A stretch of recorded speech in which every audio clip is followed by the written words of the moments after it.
창세기 47장 1절부터 12절입니다. 창세기 47장 1절부터 12절. 요셉이 바로에게 가서 고하여 이르되 내 아버지와 내 형들과 그들의 양과 소와 모든 소유가 가나안 땅에서 와서 고센 땅에 있나이다 하고 그의 형들 중 5명을 택하여 바로에게 보이니 바로가 요셉의 형들에게 묻되 너희 생업이 무엇이냐.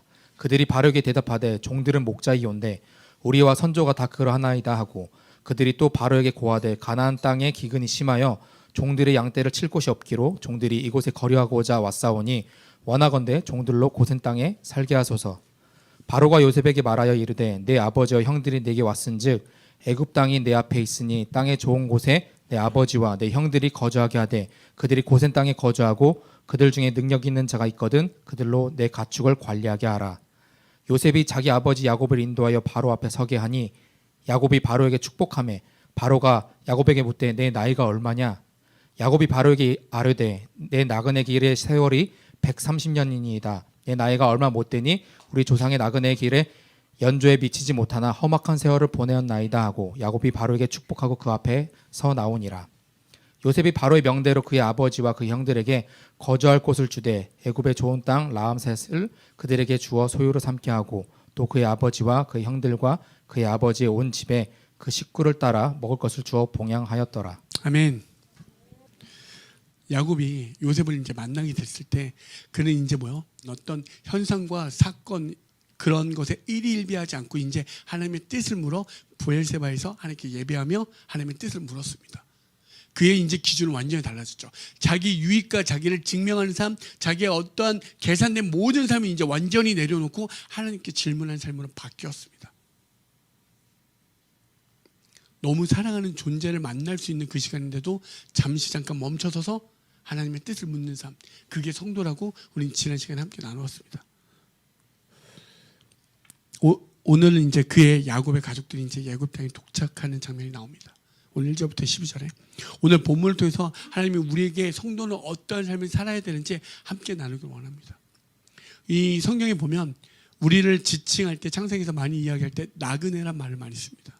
그래서 오늘 제목도 성도는 하늘 나그네의 삶입니다 라고 이야기하고 있습니다. 하늘이란 말은 없지만 하나님의 나라, 그 히브리서에 보면 그들이 비록 하나님의 약속을 받아 그것이 이루어지지 않지만 저 너머 하나님의 그 계획과 뜻을 알아 그것을 하나님의 본향을 찾는 자라고 이야기하죠. 그래서 이 땅에서 그들은 나그네라고 이야기하며 그렇게 살았다라고 이야기합니다. 오늘 그 하나님의 나라를 본향을 찾는 그 나그네 삶이 우리의 삶임을 고백하여 아멘으로 화답하여 삶에 나갈 때 주님을 찾지 않는, 주님만 찾는 그런 우리가 아닌 진짜 삶 속에서 주님을 찾아가며 살아가는 우리 모두가 되어지길 소망합니다. 먼저 한번 1절을 보시면 요셉이 바로에게 가서 고하여 이르되 내 아버지와 내 형들과 그들 양과 소와 모든 소유가 가나안 땅에서 와서 고센 땅에 있나이다 하고. 여러분 고센 땅은요 이제 야곱의 가족 70명이 이제 애굽 땅에 이르렀잖아요. 물론 그 전에 요셉이 45장에 야곱의 식구를 고센 땅에 함께 머무게 했다라고 이야기합니다. 그죠? 오늘 그들 고센 땅에 있다라고 이야기하죠. 그죠? 고센 땅은요, 여러분 아시겠지만 가나안 접경 지역에 있는 곳입니다. 그러니까 애굽의 중심지로 들어간 게 아니고요. 그 가나안 접경 지역에 있는 겁니다. 모축하기에 되게 좋은 땅이죠. 근데 여러분 우리가 이 땅을 한번 생각해 볼 때 그냥 단순히 고센 땅에 갔구나 이런 정도로 생각하지 마시고 여러분 우리가 좀 더 성도의 입장에서 하나님 왜 고센 땅이라고 우리에게 이야기해 주신지 생각해 보면 애굽의 중심 문화로 들어갈 때 뭐죠? 그들의 문화, 그들의 우상 문화에 그것에서 분리되어져 있는 곳, 그것이 바로 고센 땅이었습니다. 그렇다면 그 이스라엘 백성은 자기들의 신앙을 지킬 수 있는 그곳이 될 수 있잖아요. 여러분 그냥 고센 땅에 있나이다 라고 하는 그 말은 우리의 삶이 세상의 중심, 세상의 성공의 그 자리로 들어가는 게 아니라 기꺼이 하나님이 명하신 그 자리에서 우리의 신앙을 지킬 수 있는 그 자리에 서 있어야 된다는 것을 말씀하고 있습니다. 여러분 세상의 성공은 여전히 어떤 거에 중심이 있죠? 나에게 있습니다. 요 최근에 드라마를 보시면 재벌가에 대한 내용의 드라마가 있죠. 혹시 보시는 분? 여러분 그 재벌가의 드라마를 보면 그 가족들이 나오는데 그 모든 힘은 누가 다 있죠? 아버지에게 있습니다. 근데 그에 따른 그의 자녀들이 모든 사람들이 어떤 눈치를 보냐면 그 재벌가인 아버지의 눈치를 봅니다. 신기하게도. 여러분 아빠의 눈치 보면서 사십니까? 아빠, 나 배고픈데 맛있는 거 좀 사줘 그러는데 똑똑 아버님 이렇게 하십니까? 근데 거긴 그렇더라고요. 아버지의 심기를 건드리면 안 되고 다시 물어봐서 아버지 오늘 어때? 이렇게. 그죠? 온전한 관계가 아니죠. 그 안에는 가족이라 하지만 뭐요? 모든 것이 힘을 얻고자 하는 그 힘을 추구하는 인간의 실체들이 아주 그 안에 담겨져 있고요. 모든 가족들의 중심 뭐요? 힘에 의한 경쟁 구도 속에 놓여 있습니다. 그건 완전 우리의 세상을 예표에서 대변해서 보여주고 있는 장면이죠. 그렇죠?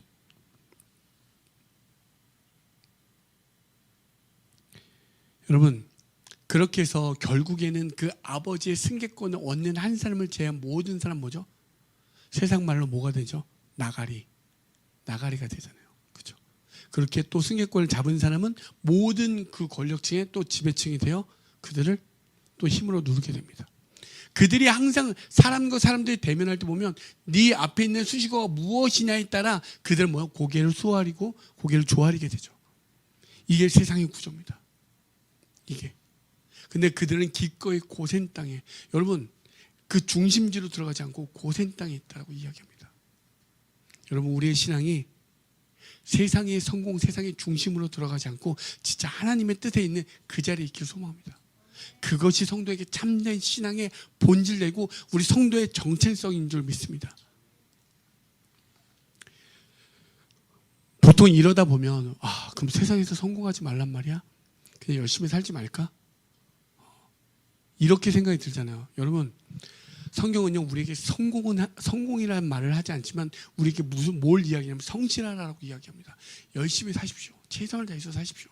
그것이 왜 잘못된 겁니까? 열심히 최선을 다할 때 근데 여러분 그 최선이 내 성공과 내 유익을 위한 삶이면 반드시 뭐요? 그 뒤에 하나님의 나라와 하나님의 의를 구하는 삶을 살 수가 없습니다. 성경은 우리에게 먼저 무엇을 이야기하냐면 먼저 그의 나라와 의를 구할 때 이 모든 것을 하나님께서 더하여 주신다라고 이야기합니다. 여러분 이 순서가 바뀌면요 그래 그러면 하나님 더하는 걸 먼저 좀 채워주시면 제가 그의 나라와 그의 의를 구하겠습니다. 여러분 이러고 싶잖아요. 하도 그냥 청개구리 같아서. 그죠? 질풍노도의 시기가 아닙니다. 여러분 이제 여러분 여기 어린아이도 있고 나이가 많은 분도 있지만 하나님 안에 들어온 부르심을 받아. 여러분 하나님이 부르실 때는 그래 있는 모습 그대로 괜찮아 우리 이렇게 얘기하지만 들어오는 순간 뭐라고 이야기하죠? 예수님처럼 반드시 예수님은 우리를 있는 모습 그대로 사랑하시지만 그 다음은 완전히 기준이 달라집니다. 어떻게 해요? 예수님처럼 우리의 삶은 예수의 삶이 되는 게 맞습니다. 내 안에 내가 아니라 이제 하나님의 그 부르심을 받아 죄인 되어 나는 아무것도 아닌데 그 은혜로 살아간 그 이삭과 같은 삶을 사는 우리들은 하나님의 은혜 없이는 살아가기 없기 때문에 하나님의 은혜를 구하며 날마다 그 하나님의 은혜를 구하며 살아가는 게 맞습니다. 그랬을 때 먼저 그의 나라와 그의 의를 구할 때 이 모든 더하는 은혜를 경험하시기 바랍니다. 여러분 그들이 고센 땅에 머물렀지만 바로와 만날 때 뭐요? 그의 형제들에게 여러분 애굽 땅에 있는 그 가축들만 관리하는 관리자들이 엄청 많았습니다. 근데 누구요? 왕의 가축을 관리하는 직을 그들에게 맡기잖아요. 여러분 이런 경험을 하셔야 됩니다. 아니 하나님 믿어서 잘 되는 복을 빌라고 이야기하는 게 아니라 진짜 하나님의 나라와 그 먼저 그의 의를 구할 때 그에서 따르는 그 하나님의 은혜들을 경험하시기를 소망합니다. 여러분 제발 이렇게 하면 하나님이 좀 좋게 봐주고 아니요 안 봐줍니다. 하나님 뜻대로 나아가시고 진짜 그 하나님의 나라와 그 의를 구하십시오. 하나님의 뜻. 그럴 때 이 모든 걸 더하는 은혜가 있을 때 이게 진짜 하나님의 은혜구나 우리가 이렇게 고백할 수 있는 겁니다. 그들이 대박이다 우리 이제 바로한테 잘 보이려고 했던 게 아닙니다. 바로는 오직 그 요셉 때문에 그들에게 그 모든 걸 더해주는 은혜들을 경험했습니다. 여러분 그 은혜가 있기를 소망합니다. 2절부터 보실까요? 그의 형들 중 5명을 택하여 바로에게 보이니 바로가 요셉의 형들에게 묻되 너희 생업이 무엇이냐. 그들이 바로에게 대답하되 종들은 목자이온데 우리와 선조와 다 그러하나이다 하고 그들이 또 바로에게 고하되 가나안 땅에 기근이 심하여 종들의 양떼를 칠 곳이 없기로 종들이 이곳에 거류하고자 왔사오니 원하건대 종들로 고센 땅에 살게 하소서. 그들 형들 중에 몇 명이요? 5명을 선택하여 바로에게 보였다라고 이야기합니다. 여러분 이스라엘의 완전수는 몇이죠? 뭐죠? 보통 7을 이야기하죠. 애굽의 완전수는 5명을 이야기합니다. 그래서 요셉이 베냐민을 만났을 때 같이 잔치를 벌일 때 몇 배를 더해줬다고 이야기하죠? 5배, 그죠? 5란 숫자를 이야기합니다. 애굽의 완전수는 5을 이야기해서 5명을 보내어 바로를 만났죠. 근데 여기서 형들의 이야기가 기가 막힙니다. 바로에게 대답하되 우리는 목축할 목자입니다 라고 이야기하면서 4절에 이렇게 이야기하죠. 땅에 기근이 심하여 종들의 양떼를 칠 곳이 없기로 종들이 이곳에 뭐라고요? 거류하고자 왔다고 이야기합니다. 여러분 거류한다는 말이 뭐죠? 잠시 잠깐 머문다라고 이야기하는 겁니다. 세상에 기근이 임했어요. 그 기근 속에서 유일하게 풍요가 있는 땅, 그렇죠?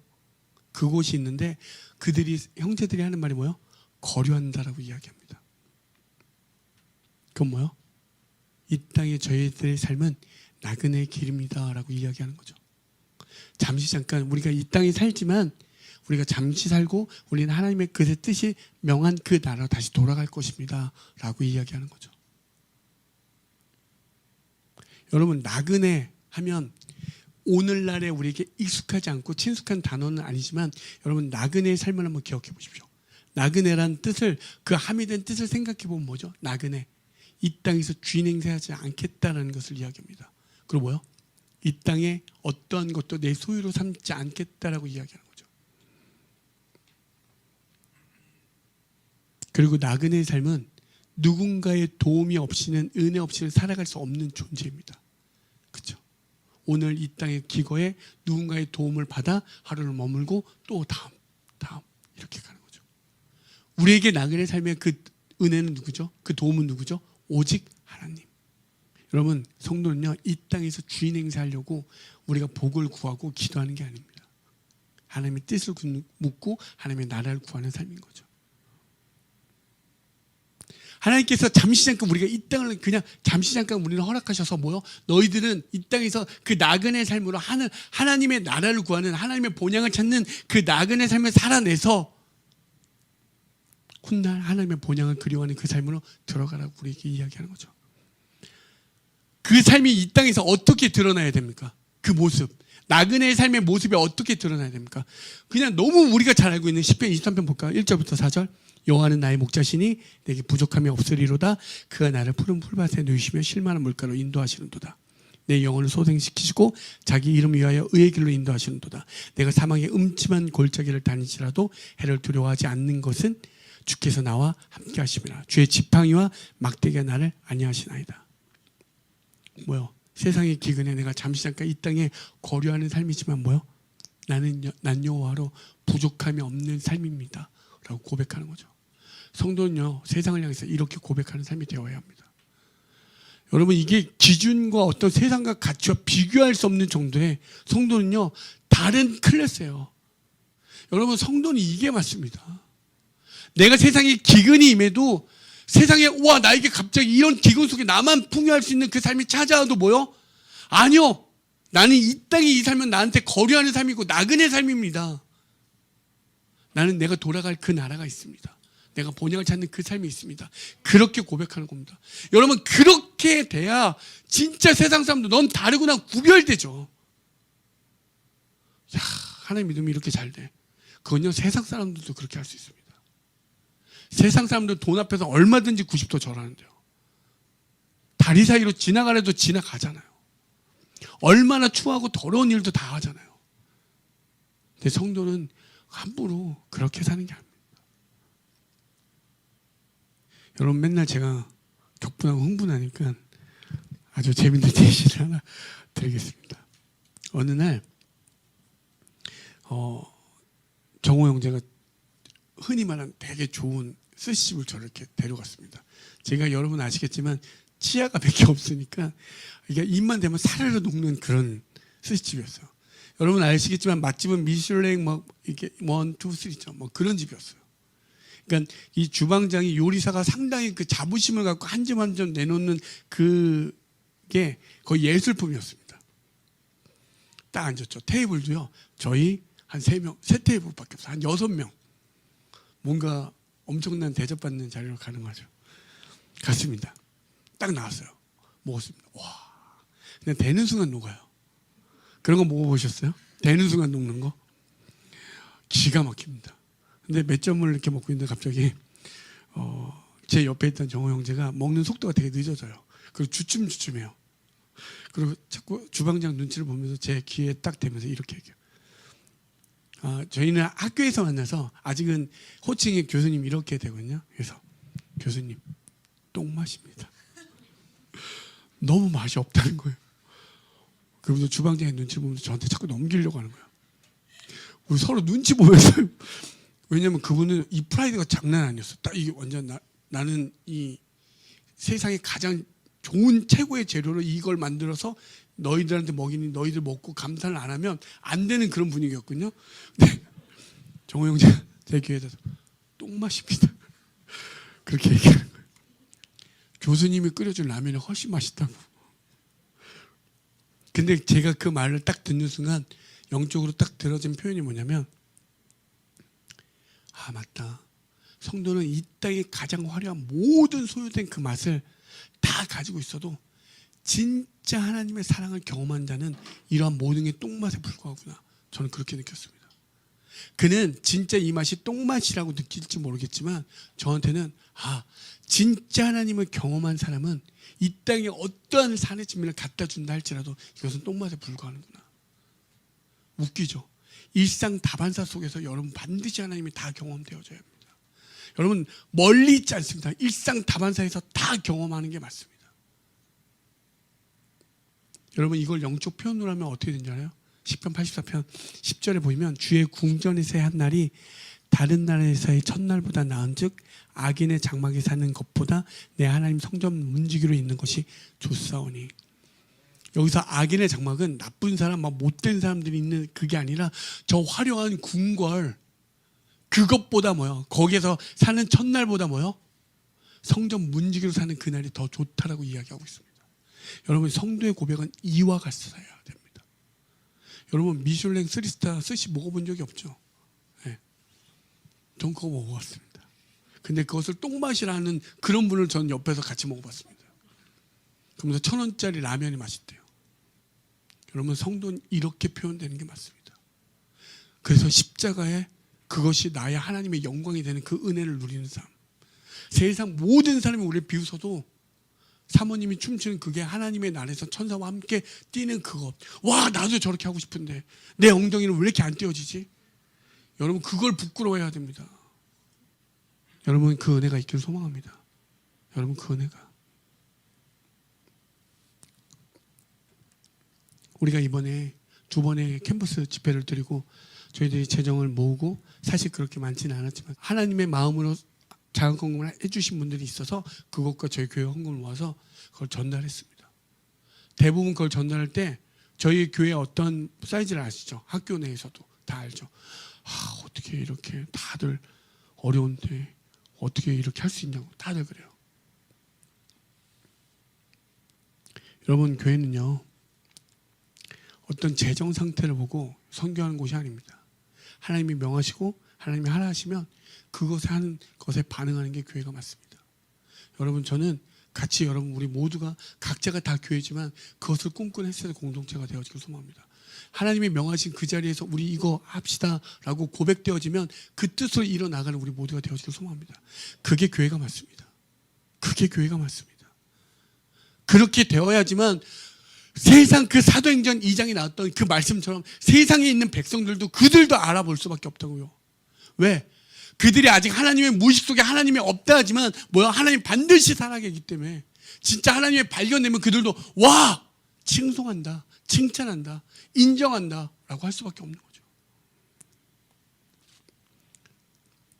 오늘 그 요셉의 아버지가 야곱이 이제 바로의 왕을, 세상의 왕을 만납니다. 7절부터 10절 제가 읽어드릴게요. 요셉이 자기 아버지 야곱을 인도하여 바로 앞에 서게 하니 야곱이 바로에게 축복하며 바로가 야곱에게 묻되 내 나이가 얼마냐? 야곱이 바로에게 아뢰되 내 나그네의 길의 세월이 130년이니이다. 내 나이가 얼마 못되니 우리 조상의 나그네 길의 연조에 미치지 못하나 험악한 세월을 보내었나이다 하고 야곱이 바로에게 축복하고 그 앞에서 나오니라. 세상 그지가 왕을 만나서 축복하는 장면이 나옵니다. 여러분 성도 입장에서 볼 때는 청년들 말로 이야기하면 간지 끝판왕 아닙니까? 잘 생각해 보죠. 간지 끝판왕이죠. 아무것도 없어요. 거지예요. 근데 여러분 진짜 압도되잖아요. 진짜 세상의 왕인데 그러면 그 궁궐이고 모든 막 다 서 있고 막 각 잡고 딱 있는데 거지가 와서 왕에게 축복한다라고 생각해 보십시오. 미쳤거나 간지 끝판왕이거나 저는 볼 때 대단하다 생각합니다. 야곱이 어떤 사람인지 우리 알잖아요. 여러분 제가 이렇게 이야기하는 건 여러분 진짜 이걸 피부로 한번 느껴보세요. 그려보세요. 좀 생각해보세요. 한번 진짜 그 장면을 떠올려 보십시오. 그러니까 그 세상 왕인 바로가 어떻죠? 어이가 없겠죠. 저 거지가 날 축복해? 그래서 뭐라고 했죠? 당신 나이가 어떻게 됩니까? 라고 물어보죠. 제 나이가 130세고 우리 선조 아브라함은 175세, 이스라엘 180세 되지만 그들보다 험악한 세월을 보냈다라고 이야기하며 축복합니다. 여러분 축복은 누가 하는 거죠? 히브리서 7장 7절에 보면 논란의 여지 없이 낮은 자가 높은 자에게서 축복을 받는다라고 이야기합니다. 높은 자가 낮은 자에게 축복하는 게 맞잖아요. 근데 지금은 어떤 상황이죠? 세상 거지가 세상 왕에게 축복하는 장면이 나옵니다.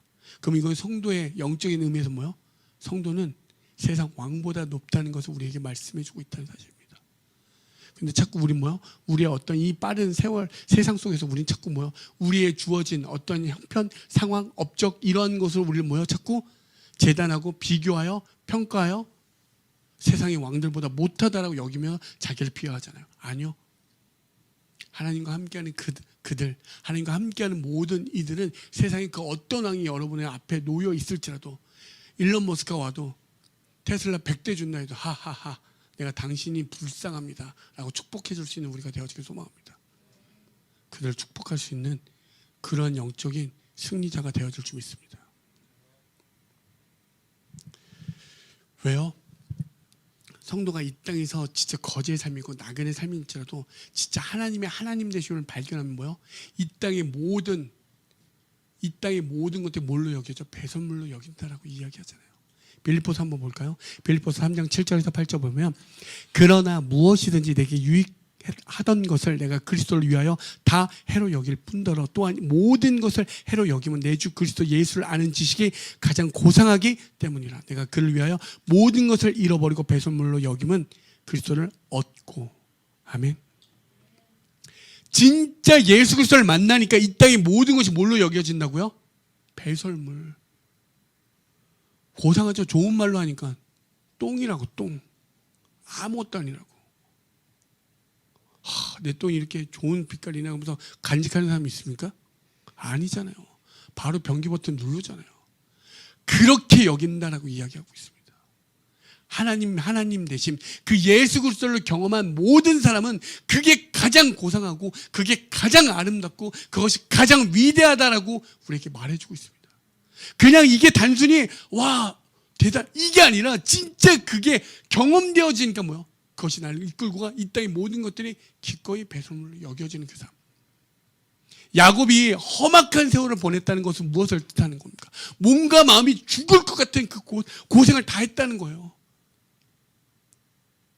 그러니까 아브라함 할아버지 아버지의 합한 그거보다 내 삶이 더 힘들었다라고. 왜? 자기의 유익과 자기를 증명하기 위해서 얼마나 열심히 노력했습니까? 근데 그것들 완전히 다 소멸되어지고 완전히 박살나면서 하나님의 은혜 없이는 이 땅에 살아가는 모든 사람이 아무것도 아니구나, 배설물이구나, 이것이 깨달아졌으니 그는 당당하게 세상의 왕 앞에서도 그렇게 이야기할 수 있는 거죠. 여러분 성도는 이렇게 되어지는 게 맞습니다. 여러분 나이가 어리고 젊고 여러분 여전히 무언가를 이루고 싶은 거 당연히 알고 있습니다. 하지만 여러분 진짜 이건 나이와 상관이 없습니다. 진짜 하나님이 하나님 되심을 경험할 때 우리 성도라고 이야기하잖아요. 거룩한 하나님의 자녀가 된 백성들은 이전과 이후가 완전히 달라질 수밖에 없는 겁니다. 아멘.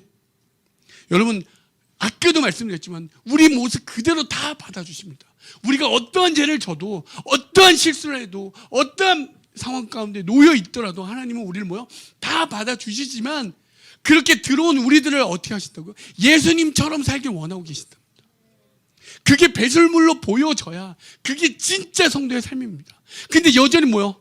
하나님 괜찮습니다. 하늘의 복 조금 덜 주시고 이 땅의 복을 좀 더 주십시오. 그렇게 또 협상하고 싶죠. 여러분 끝까지 협상하고 싶죠. 딜하고 싶죠. 하나님 그래도 이 땅에서 조금 맛은 좀 보고 가야 되지 않습니까? 그 베이직교회 조정민 목사님은 어떤 성도들이 물어봤대요.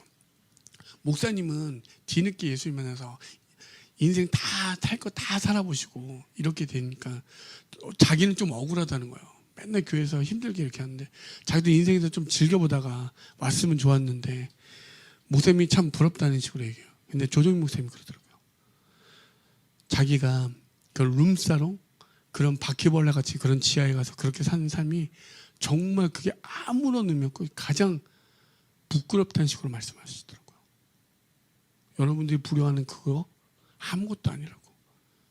근데 여전히 당신 그 질문한 그 목사님에게 당신을 위해서 많은 사람들이 기도해줬던 그 삶, 자기는 그게 너무 부럽다고 그렇게 이야기하더라고요. 여러분 이 땅의 복과 하나님의 복은 어떤 견주어서 비교되는 대상이 아니라 하나님이 하나님 되신 그 영광의 무게가 여러분에게 임하는 겁니다. 어린 양이 사자굴에 들어가도 함께 뛰놀 수 있는 그 나라, 하나님이 함께하는 나라.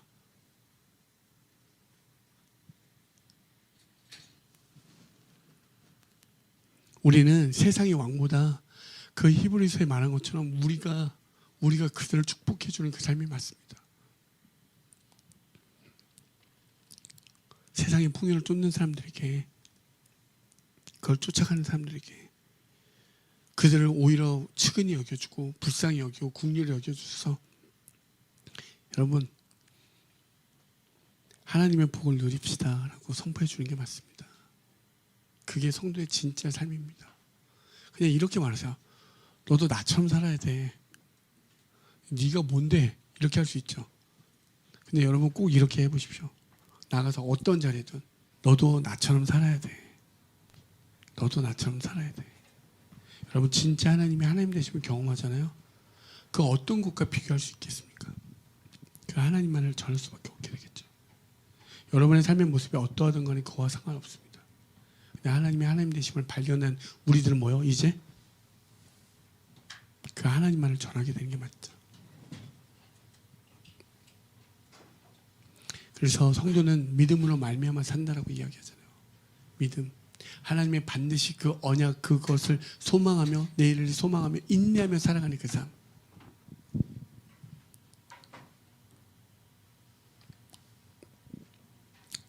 하늘에 하나님의 나라를 그리워하는 우리 나그네의 그 삶은 이 땅에서 주인 행세하는 것도 아니고요. 이 땅에 무언가를 소유하는 삶도 아니고요. 이 땅에서 무언가 정착하여 누리는 삶도 아닙니다. 그냥 진짜 나의 영적인 실체, 나의 신분을 깨달아서 이 땅에서 하나님의 나라의 그 나그네 신분으로 살아내시면 되는 겁니다. 여러분 그렇게 살길 소망합니다. 진짜 그 나그네의 삶, 하나님의 그 본향으로 돌아가는 그 삶, 그것이 여러분에게 진짜 실체화되어 완전히 여러분을 이끌고 가는 그 나라의 삶을 살아내셔서 세상 사람들이 무언가 비교하고 유혹하고 미혹할지라도 여러분 그냥 한번 시원하게 한번 웃어보십시오. 하하하. 네, 여러분 필요합니다. 여러분 필요합니다. 언제까지 자꾸 세상한테 집니까? 자꾸 제가 이렇게 비속어를 많이 써서 죄송하지만 쪽팔리잖아요. 야곱은 130년의 세월을 통해서 진짜를 깨닫느니 세상의 왕 앞에서도 내 삶 나 거짓입니다. 이렇게 험악하게 하고 죽을 뻔했습니다. 그런데도 그를 축복합니다. 여러분 여기에서 함이 된 영적인 의미는 세상의 그 어떤 것은 다 배설물로 여겨져. 그를 진짜 측은히 여기면 그를 축복하는 삶으로 들어가는 게 맞습니다. 당신은 하나님 믿어야 됩니다. 진짜 내가 그렇게 살아봤는데 하나님 은혜 없이는 살아가는 그 삶을 깨달아지는 그 삶. 차원이 다르잖아요. 여러분에게 되게 무언가 어떤 것을 막 이야기하는 게 아니라 진짜를 만났을 때 우리에게 반응된 삶이 달라지잖아요. 근데 안 될 때, 우리가 힘들 때, 좌절될 때 누가 있는 거죠? 공동체가 있는 거잖아요. 여러분, 공동체는 반드시 필요합니다. 왜요? 우리는 나약하기 때문에. 인간은 언제나 쓰러질 수밖에 없기 때문에. 그래, 내가 그렇게 살아볼게.